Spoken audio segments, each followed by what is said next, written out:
got lost yet today. Yeah. We didn't do anything grievously wrong either. So. I mean, this is a first-class operation, first of all. I mean, everything has been awesome. People have been awesome. The driving is different. It's not exactly what I expected. It's actually a lot more spirited than I thought. I thought it might be a little boring after the first class going to Rally Club. I'm like, oh, maintain the same speed, doesn't sound. But you're maintaining the same speed, but you're going, you know, full speed to get to that speed in a lot of cases, and you're cornering, you know. We got a little alternator problem, but we'll get it fixed. It'll be on the road tomorrow. But, you know, this morning was all aces, so it's a heck of a day to throw those away. But here we are. It's why they don't pass out trophies till the end. The excellence that we have shown the world of rallying today. A lot of people will make the mistake of following the book and being on time places. We decided to not follow the book at all and I think we're running today's, we're so early, I think we're running tomorrow's route. So it's going super, really super. But we got a trophy, somebody gave us a trophy, and then we're just gonna drive on a trail of tears back to the hotel, I think. There's just nothing else to do.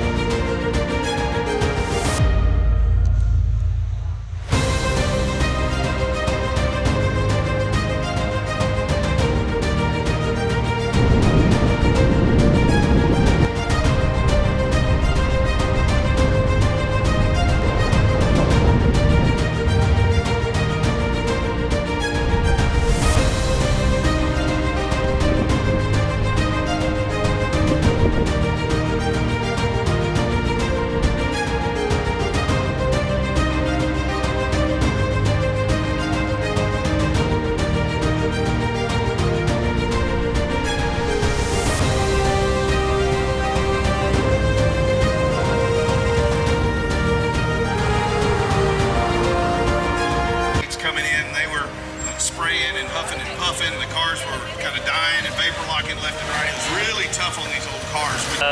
Yeah, we had a really good drive today through Maryland and up into PA.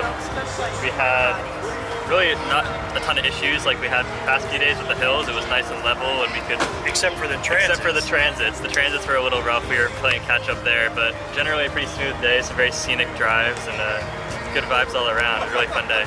Tricky on the highway, like during the transit sections, 70-mile-an-hour speed limit. There were some long, steady hills. We were only going 30 miles an hour, and so you had to watch that rearview mirror and chug your way up the hill, and then trying to make up that time on the way down. But we were late just even arriving at the town we were supposed to be in because we couldn't handle the highway section. The top speed that we've achieved so far during this race is about 55. So that tells you where we are with that. At Sunbeam Alpine. First things first. Kenneth Arters from Lineville, Pennsylvania.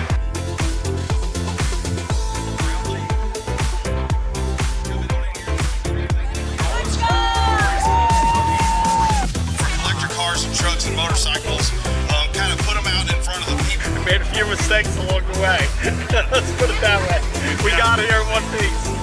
But we've redone the ignition, we've redone the tri-power linkage, redone the ignition a second time, and now redone it a third time. So we took the Pertronics electronic out, tied a quarter to it, threw it, hope somebody takes it, and then put their factory points back in it. Now we're running. Now we're running. Throw that 24 out and we got something going on here. Fantastic. How's the car doing? Car's doing very well. Excellent. Touch wood. Her name is Olive, and Olive treated us well today.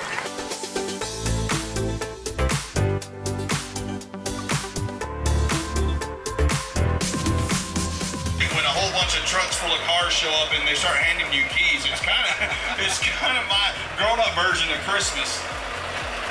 Really cool car. And my favorite truck in the event, 1952 M37 military truck, beautifully restored by Tucci Hot Rods.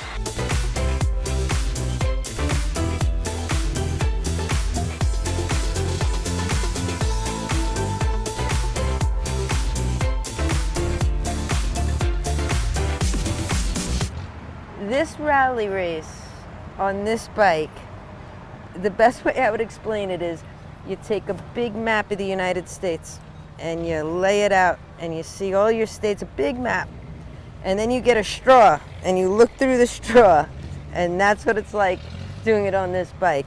I'm seeing just a little bit. I'm in this, my instructions here, my stopwatch, my speedo, and I'm right here and up.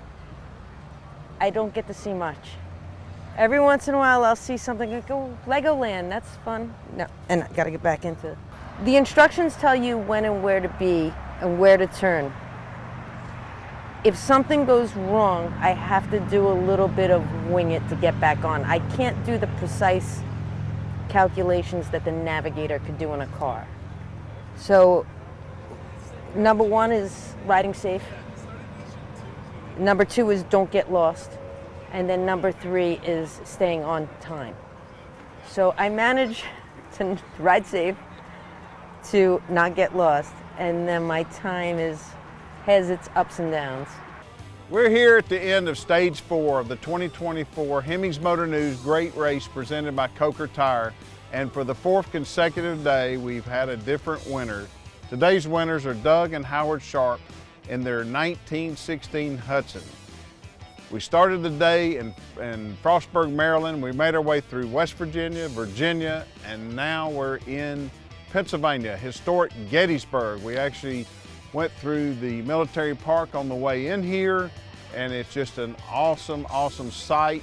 And today this was an awesome sight at the finish to see all these people. So congratulations on another first place win. Yes, thank you. Thank you, John. Through the years, they've done this, I don't know how many times.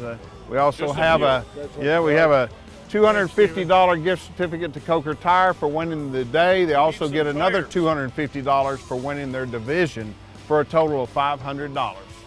We did real good. When I woke up this morning, I said, I'm taking out this red because I'm feeling a little bit blue. So I put the blue shirt on for the win. Worked pretty good. We obviously go along. I believe, done this race a lot of times, it's like all this is qualification is what's going on. I mean, we're all qualifying to have the last 3 days where the rubber meets the road, and that's where you need to be. You can't have a totaled car, you can't have a broken car, you can't have decided to go home because you didn't have a good score. You got to qualify, and then the last 3 days are what you're really running for the money. And we try to do that every year, and then the last 3 days are very important to us. And we try not to do this too soon, but it happened today. But normally we focus on that like 4 days left to go and try to hold it true to the end. So that's how we think.